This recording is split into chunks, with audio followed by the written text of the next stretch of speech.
Centos e centos de persoas participaron na concentración de repulsa contra a violencia celebrada este martes no Grove. Unha convocatoria que a vila acudiu en masa logo do falecemento de Andrés Rico, de 68 anos, logo de ter sufrido unha agresión hai 2 meses nun partido de balonmán feminino da categoría cadete entre o Rasoeiro e o Sanxenxo, que estaba a arbitrar o seu neto.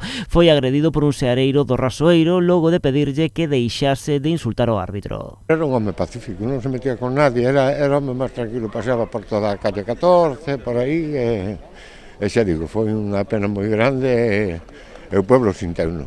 É triste que no tempo que estamos, nun partido de críos, que pasen estas cousas, vale?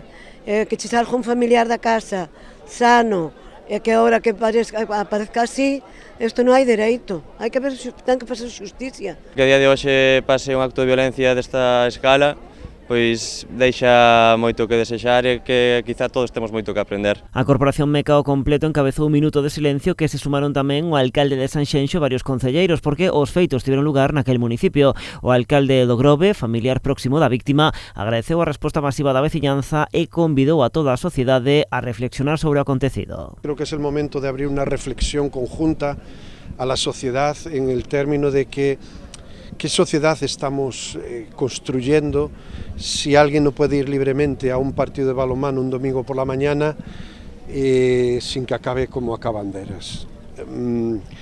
Creo que hay mucha tensión en la sociedad, creo que los políticos somos los primeros que tenemos que reflexionar este lenguaje que a veces utilizamos en términos prácticamente bélicos, del enemigo, del oponente, del contrincante. Tamén participaron nesta concentración representantes da Federación Galega de Balonmán. Creen que estes feitos teñen que marcar un punto de inflexión a respecto da violencia no deporte. Creo que hai anos, non, que debíamos facer esta reflexión. Nós estamos preocupados dende hai moito tempo por como evolucionan os acontecementos en canto á violencia no noso deporte, que é o que nos compete.